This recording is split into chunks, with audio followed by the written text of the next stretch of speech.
விஜய் அண்ணாவோட சேரலாம். நம்மளுக்கு ஒரு ஆப்ஷன் இருக்குது, தாவேக்கான்ற ஒரு ஆப்ஷன் இருக்குது. நீங்கள் இதை ஸ்ட்ராங்காக பண்ணுங்கள்.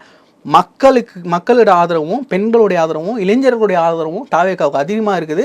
மக்கள் முன்ன மாதிரி இல்லை, திமுக மேலே அதிருப்தி அலை அதிகமாக இருக்குதுன்றதையும் சொல்லிட்டு நம்மளுக்கு ஸ்பேஸ் ஓப்பனாக இருக்குது, போகலாம், தப்பு இல்லை. காங்கிரஸ், தாவேக்கா, விசிகா கூட்டணி அமைஞ்சா என்ன தப்பு தமிழ்நாட்டில் அப்படின்ற கேட்கக்கூடிய கேள்விகள் இன்றைக்கி ஒலிக்க ஆரம்பிச்சிருச்சு. இது ஒரு பக்கம்.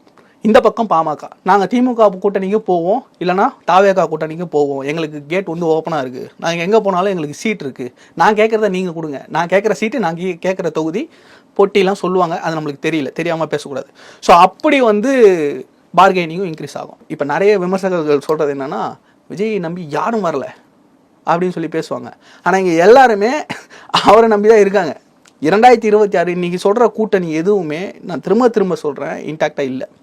2026 ஜனவரி வரைக்கும் நீங்கள் பாருங்கள், இதில் பல குளறுபடிகள் நடக்கும். நம்மளாம் ஆச்சரியப்படக்கூடிய பல விஷயங்கள் நடக்கும்போது மேஜிக் நடக்கும். அதெல்லாம் 2026 நம்ம பார்க்க போகிறோம். ஸோ இது எல்லாத்தையுமே வந்து மையப்புள்ளியே இயங்குறது யார் அப்படின்னு பார்த்தீங்கன்னா இங்கே தாவேக்கா. தாவேக்காவை சுற்றி தான் இங்கே அரசியல் கட்சி இயங்க போகுது.